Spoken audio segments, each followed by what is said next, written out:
Sonhos. Interrogante.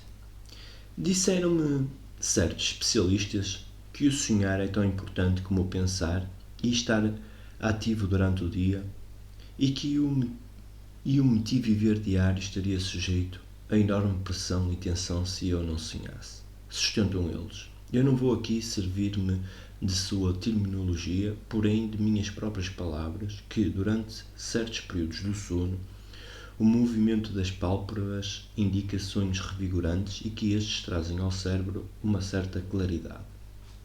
Eu gostaria de saber se essa quietação da mente, de que tanto falais, não traria maior harmonia ao nosso viver do que o equilíbrio produzido pelos padrões dos sonhos. Desejo também perguntar por que razão a linguagem dos sonhos é simbólica. Krishnamurti. A própria linguagem é símbolo. E nós estamos habituados aos símbolos. Vemos a árvore através da imagem que é o símbolo da árvore. Vemos o nosso próximo através da imagem que a seu respeito temos. Aparentemente, uma das coisas mais difíceis para o ente humano é olhar qualquer coisa diretamente e não através de imagens, opiniões, conclusões. Tudo isso, símbolos. E assim, nos sonhos, os símbolos representam um papel muito importante e, por esse motivo, podem ser muito enganosos e perigosos. O significado de um sonho nem sempre é claro, embora compreendemos que ele se compõe de símbolos, que tentamos decifrar. Quando vemos qualquer coisa, a seu respeito falamos tão espontaneamente que não reconhecemos que as palavras são também símbolos. Tudo isso indica, não é verdade, que pode haver comunicação direta em assuntos técnicos, mas raramente nas relações e na compreensão entre os homens. Não necessitais de símbolos quando alguém vos bate. Isso é comunicação direta. Este é um ponto muito interessante. A mente não quer ver as coisas diretamente, não quer estar consciente de si própria sem a palavra e o símbolo. Dizeis que o céu é azul. O ouvinte decifra essa palavra de acordo com o seu próprio registro de azul e a transmite a outrem em sua própria cifra. Vivemos, pois, cercados de símbolos. E os sonhos constituem uma parte desse processo simbólico. Somos incapazes de percepção direta e imediata, prescindindo de símbolos, palavras, preconceitos e conclusões. A razão disso é também perfeitamente óbvia. É que isso faz parte da atividade egocêntrica, com suas defesas, resistências, fugas e temores. Há uma resposta cifrada da atividade cerebral e os sonhos naturalmente são simbólicos porque, durante as horas em que estamos despertos, somos incapazes de reação ou percepção direta. Interrogante. Está-me parecendo, portanto, que se trata de uma função intrínseca do cérebro? Krishnamurti. Intrínseco implica algo que é permanente, inevitável e duradouro. Ora, qualquer estado psicológico pode ser modificado. Só a profunda e constante necessidade do cérebro de segurança física para o organismo é intrínseca. Os símbolos são um expediente do cérebro para proteger a psique, que é a totalidade do processo do pensamento. O eu é um símbolo e não uma realidade. Tendo criado o símbolo do eu, o pensamento se identifica com sua conclusão, sua fórmula e defende-a. Daí provém toda a aflição e sofrimento. Interrogante. Como posso então encontrá-lo? Krishnamurti. Perguntando como posso encontrá-lo, estais ainda apegado ao símbolo do eu, que é fictício. Sois uma coisa separada daquilo que estais vendo e surge, portanto, a dualidade. Interrogante. Posso voltar noutro dia para prosseguirmos? Interrogante. Tivestes a bondade de me permitir voltar e eu gostaria de prosseguir do ponto onde paramos. Estávamos falando a respeito dos símbolos nos sonhos e assinalastes que nós vivemos sob a influência de símbolos, os quais deciframos conforme a satisfação que desejamos. Assim fazemos, não só em sonhos, mas também na vida real de cada dia. É nosso comportamento habitual. A maioria de nossas ações se baseiam na interpretação dos símbolos ou imagens que possuímos. Um fato estranho é que, após ter conversado convosco, há dias, os meus sonhos tomaram uma forma peculiar. tive sonhos muito perturbadores e a interpretação desses sonhos se efetuava enquanto eles se desenrolavam dentro dos próprios sonhos. Era um processo simultâneo. O sonho ia sendo interpretado pelo sonhador. Isso nunca me sucedera antes. Krishnamurti. Durante as horas em que estamos despertos, há sempre o observador diferente da coisa observada, o agente separado de sua ação. Da mesma maneira, há o sonhador separado do seu sonho. Pensa que o sonho está separado de si, por isso necessita de interpretação. Mas o sonho é separado do sonhador e há necessidade de interpretá-lo?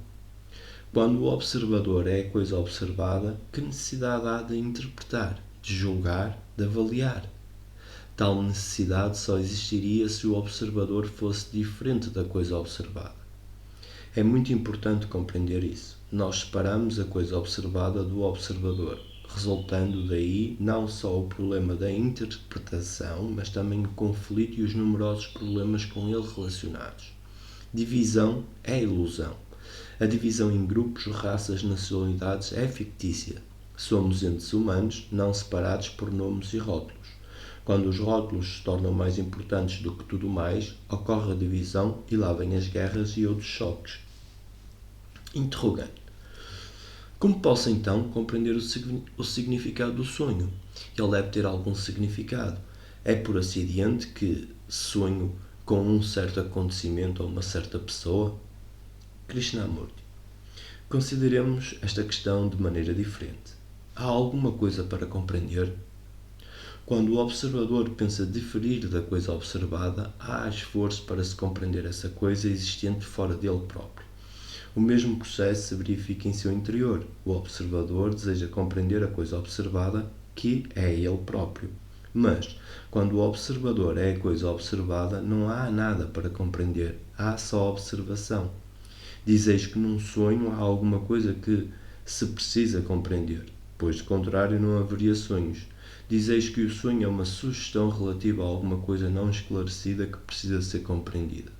Empregais a palavra compreender e nessa própria palavra está presente o processo dualista.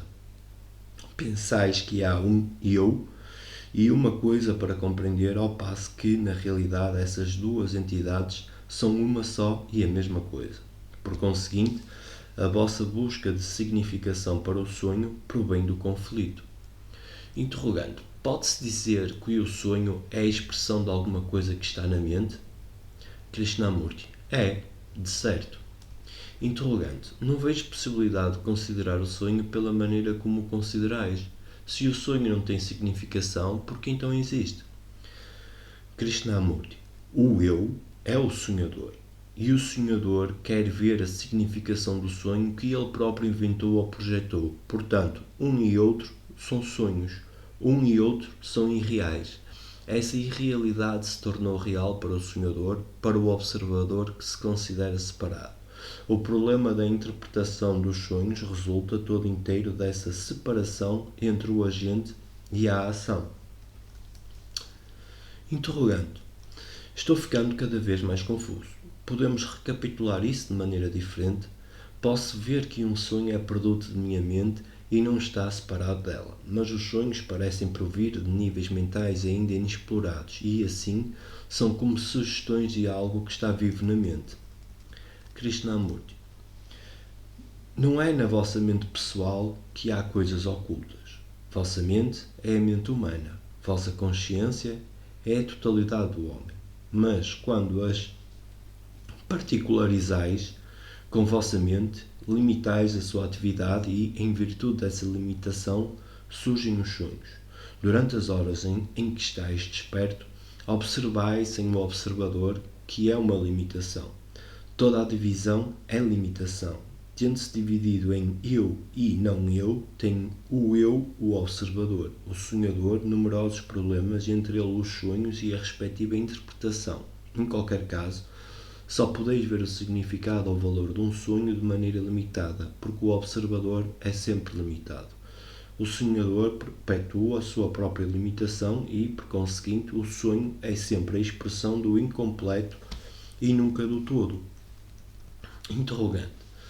Tem-se trazido fragmentos da Lua a fim de se compreender a composição desse satélite.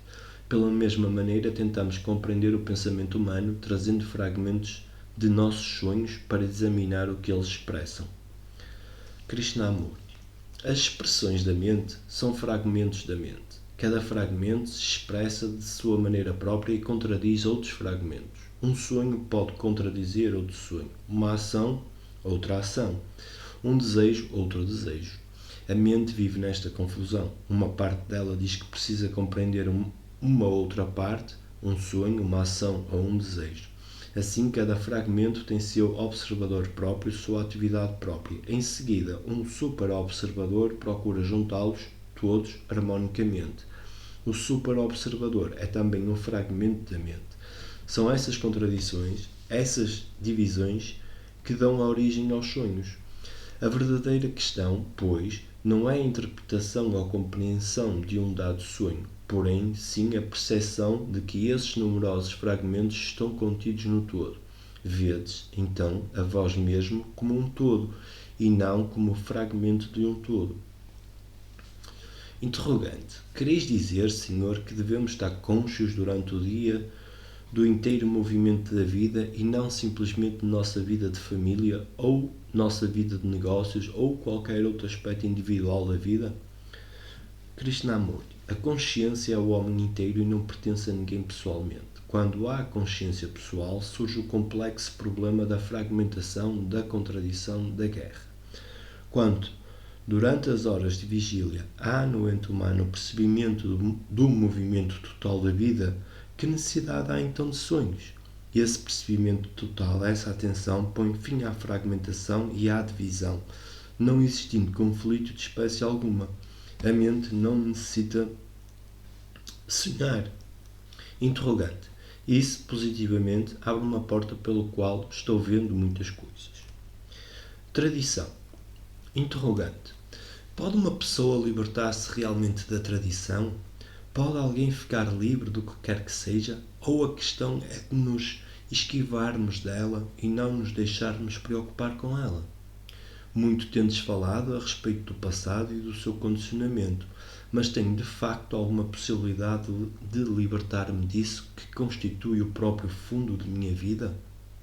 Ou só tenho possibilidade de modificar esse fundo em conformidade com os diferentes desafios e necessidades externas, a ele me acomodar, em vez de me livrar dele?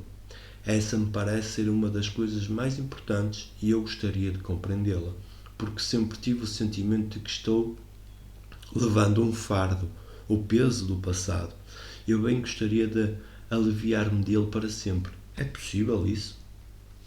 Krishnamurti. Tradição não significa transportar o passado para o presente? O passado não são apenas nossas heranças pessoais, mas também o peso do pensamento global de um determinado grupo de pessoas que vivem numa determinada cultura e tradição. Levamos connosco toda a acumulação de conhecimentos e experiências da raça e da família. Tudo isso é o passado, o transporte do conhecido para o presente que forma o futuro. Não é tradição tudo o que a história nos ensina?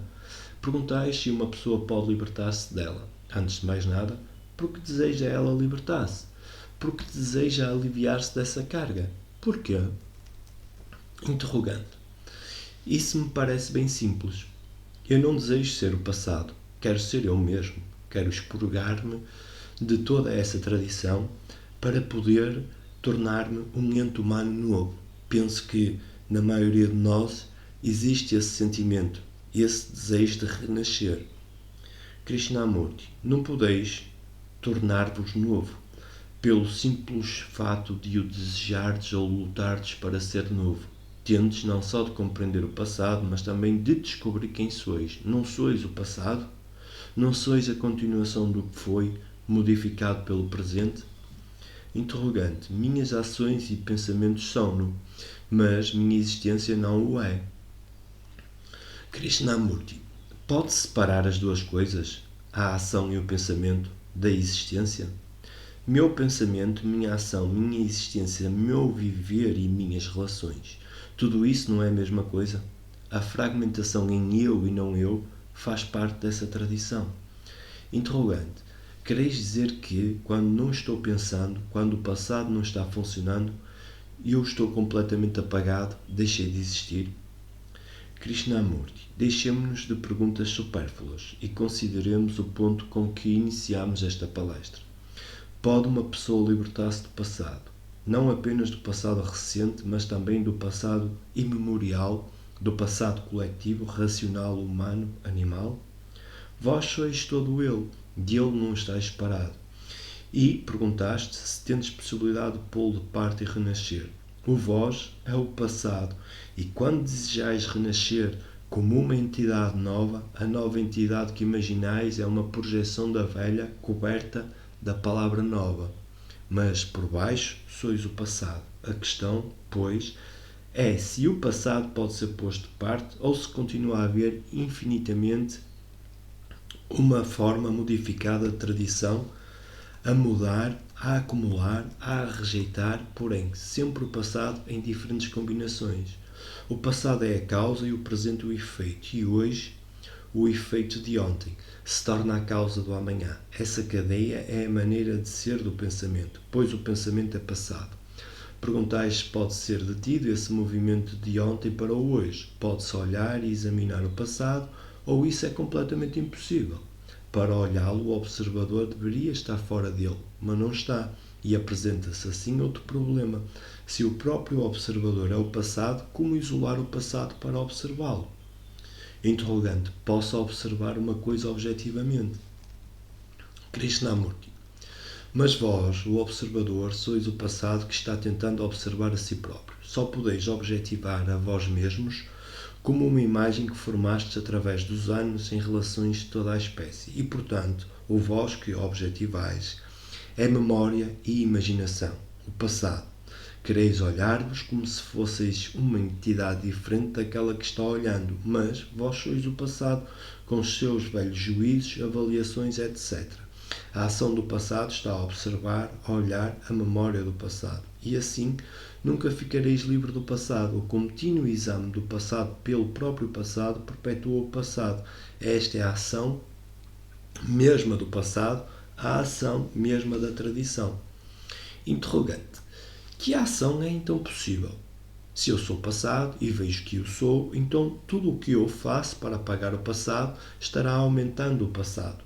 Vejo-me assim numa situação irremediável. Que posso fazer? Não posso rezar, porque a invenção do Deus é também a ação do passado. Não posso recorrer a outrem, porque esse outro é também uma criação de meu desespero. Não posso fugir, porque no fim de minha fuga vejo que ainda estou levando o meu passado. Não posso identificar-me com uma imagem não pertencente ao passado, porque essa imagem é igualmente uma projeção minha. Em vista de tudo isso, vejo-me numa situação irremediável em desespero. Krishnamurti: por que dizeis situação irremediável e desespero? Não estáis traduzindo o que vendes como sendo o passado numa ansiedade emocional por não poderes alcançar um certo resultado? Com isso estás novamente fazendo o passado atuar. Ora, podeis olhar todo esse movimento do passado com todas as suas tradições, sem desejardes livrar-vos dele, sem modificá-lo ou dele fugir, ficar simplesmente a observá-lo sem nenhuma reação? Interrogante: mas, como temos dito no decurso desta palestra, como posso eu observar o passado se sou o passado? Eu não posso de modo nenhum olhá-lo.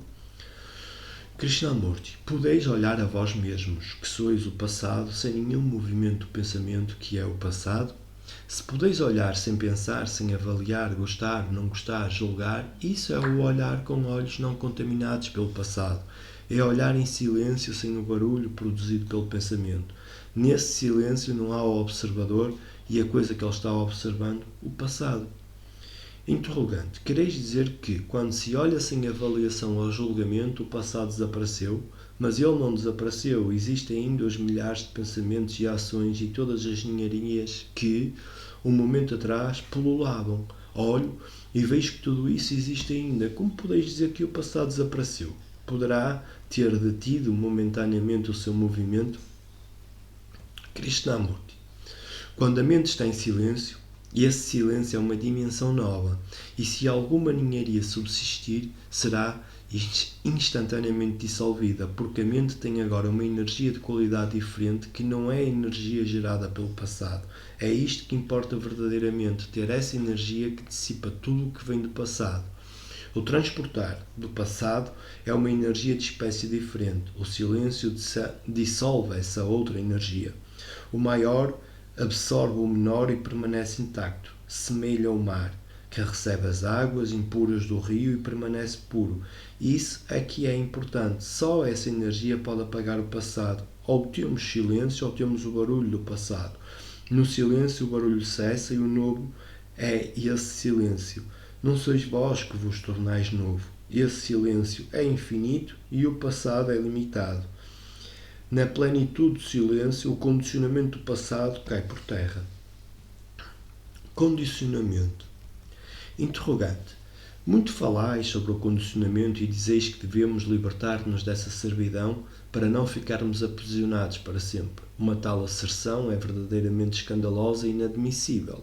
Em geral, estamos condicionados muito profundamente e, ao ouvirmos uma declaração dessa espécie, erguemos as mãos para o alto e fugimos de tamanha extravagância. Mas eu vos levo a sério porque, afinal de contas, tendes dedicado vossa vida a esse trabalho, não como entretenimento, porém com profunda seriedade.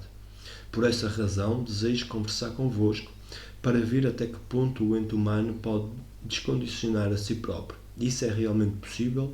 E se é, que significa?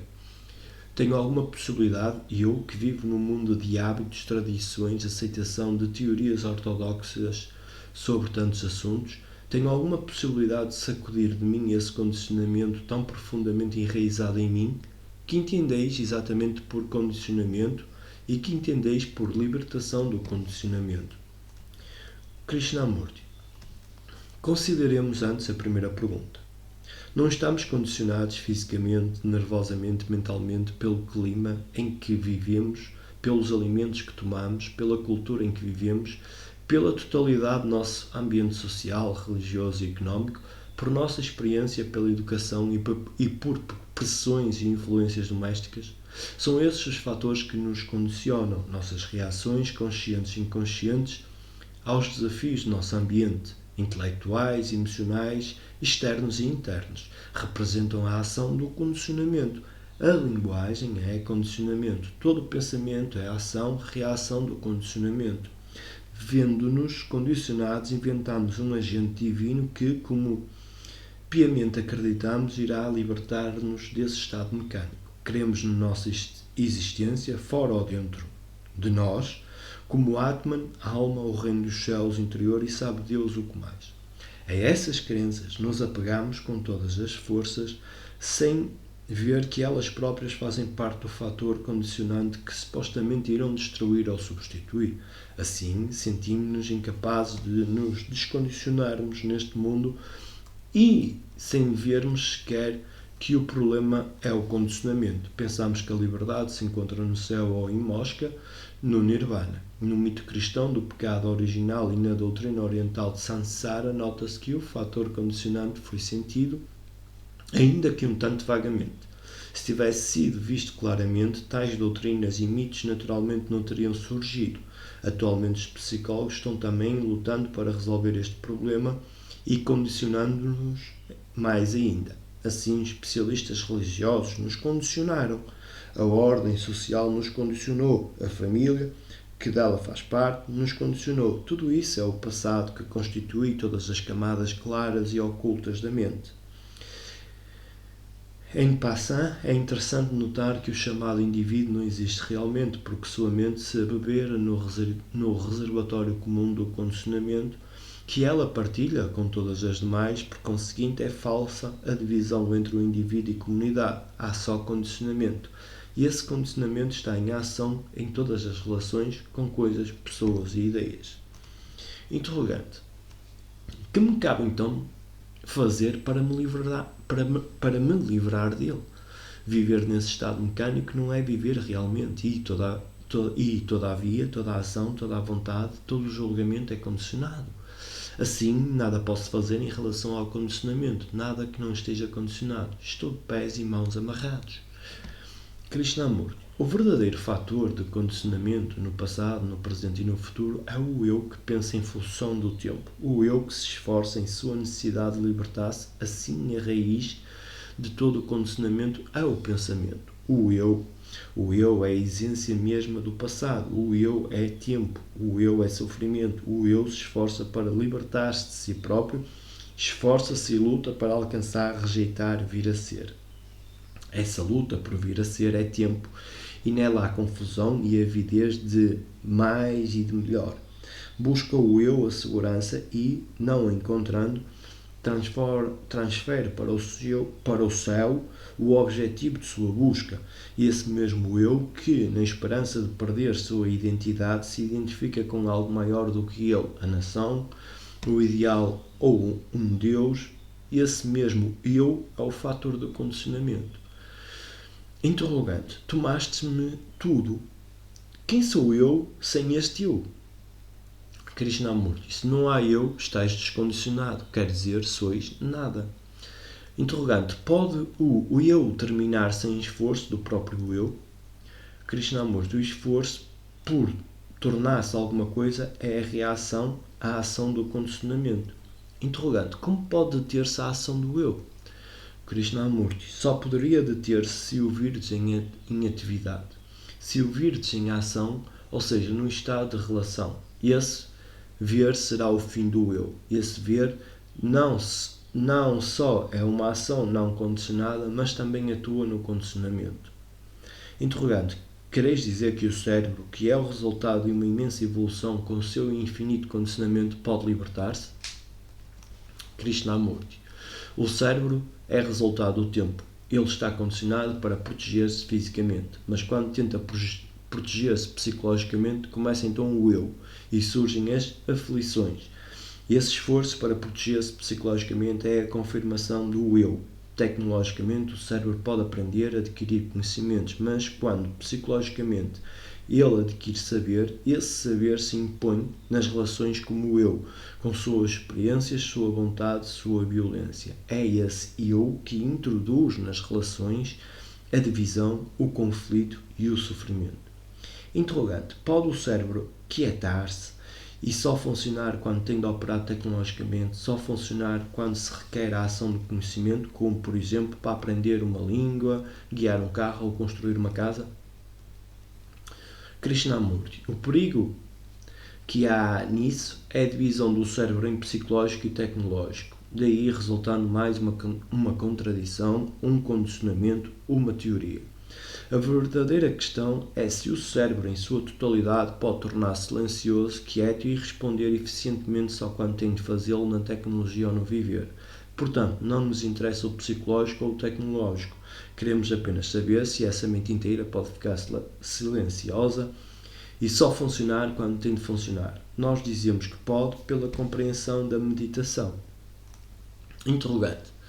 Se o permitis, desejo continuar do ponto em que ontem ficamos. Deveis lembrar-vos de que fiz duas perguntas. Perguntei o que é o condicionamento e o que é a libertação do condicionamento. E se dissestes que era melhor considerarmos antes a primeira dessas perguntas. Não tivemos tempo de examinar a segunda e assim desejo perguntar-vos, hoje, qual é o estado da mente que se libertou de todo o seu condicionamento? Depois de nossa palestra de ontem, comecei a perceber muito claramente o quanto estou condicionado e descobri, pelo menos creio que descobri, uma brecha na estrutura desse condicionamento.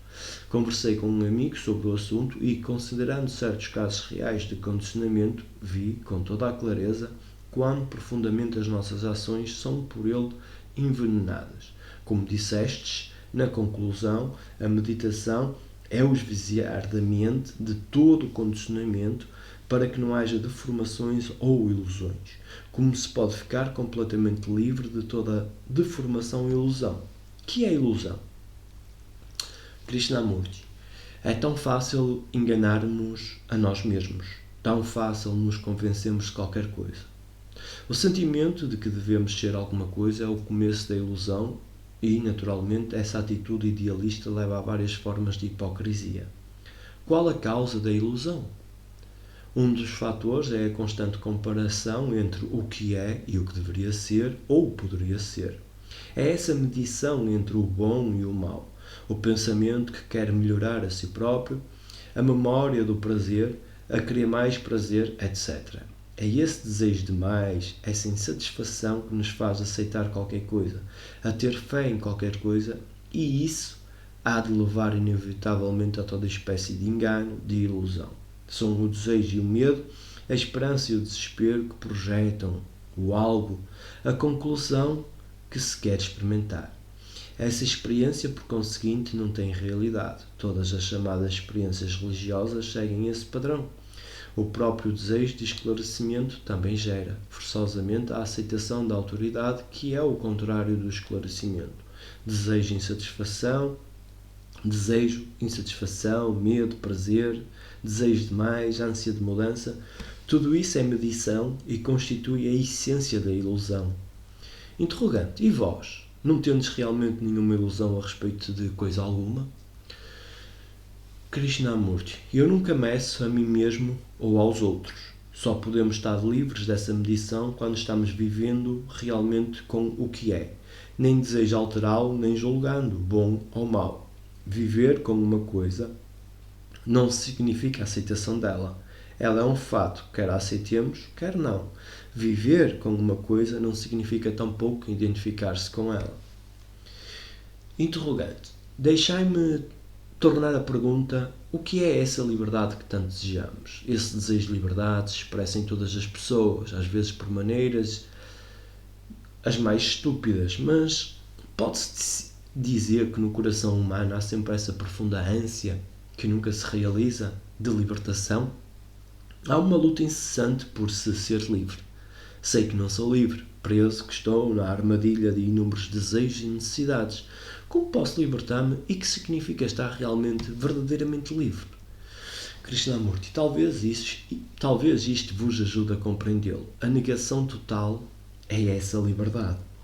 Negar tudo o que consideramos positivo, negar toda a moral social, negar toda a aceitação psicológica da autoridade, negar tudo o que dissemos ou concluímos a respeito da realidade, negar toda a tradição, todo o ensino, todo o saber, excepto o saber técnico, negar toda a experiência, todos os impulsos oriundos de prazeres, lembrados ou esquecidos, negar todos os compromissos de atuarmos de determinada maneira, negar todas as ideias, negar todos os princípios, todas as teorias. Essa negação é a ação mais positiva e, por conseguinte, é liberdade.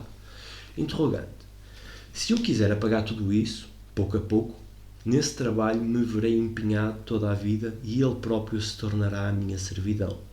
Pode tudo isso esvaecer-se num instante? Posso negar toda a ilusão humana, todos os valores e aspirações e padrões imediatamente? É realmente possível isso?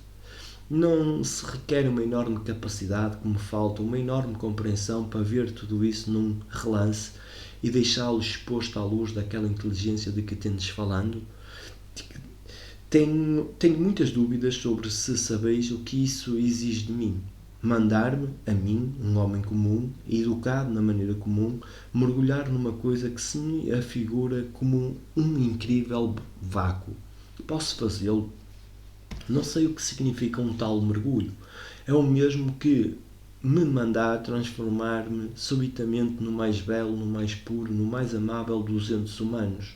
Como vedes, estou agora realmente assustado, não da mesma maneira que antes. Vejo-me agora diante de algo que sei ser verdadeiro e, todavia, minha total incapacidade para fazê-lo me está prendendo. Vejo o quanto é belo ser, real e totalmente nada, mas... Krishnamurti: é só quando, em nós mesmos, existe vazio, não o vazio de uma mente superficial, porém aquele vazio que vem com a total negação de tudo o que somos e devemos ser e queremos ser. É só quando existe esse vazio que há a criação. Só nesse vazio alguma coisa nova pode surgir. Medo é o pensamento no desconhecido, por isso tendes tanto medo de deixar o conhecido, vossos apegos, satisfações, lembranças apreciáveis, a continuidade e a segurança que proporcionam conforto. O pensamento está comparando tudo isso com o que ele considera ser vazio. Essa imaginação do vazio é medo e, portanto, medo é pensamento. Voltando à vossa pergunta, pode a mente negar tudo que conhece, o conteúdo total do seu próprio eu, consciente e inconsciente, que constitui a essência de vós mesmo? Podeis negar a vós mesmo completamente? Se não puderdes fazê-lo, não haverá liberdade. Liberdade não significa estar livre de coisa alguma, pois isso é apenas uma reação. A liberdade vem com a negação total. Interrogante. Mas que bem faz essa liberdade? Estais-me pedindo que morra? Não? Krishnamurti, exatamente. Eu gostaria de saber que sentido dais à palavra bem ao dizeres que bem faz essa liberdade. Bem? Em relação a quê? Ao conhecido? A liberdade é o bem absoluto e sua ação é a beleza da vida de cada dia. Só na liberdade há viver, e sem ela como pode haver amor? Nela tudo vive e existe. Ela está em toda a parte e em parte nenhuma. É sem fronteiras. Podeis morrer agora para tudo o que conheceis, sem esperardes até amanhã. Essa liberdade é a eternidade, é êxtase, é amor.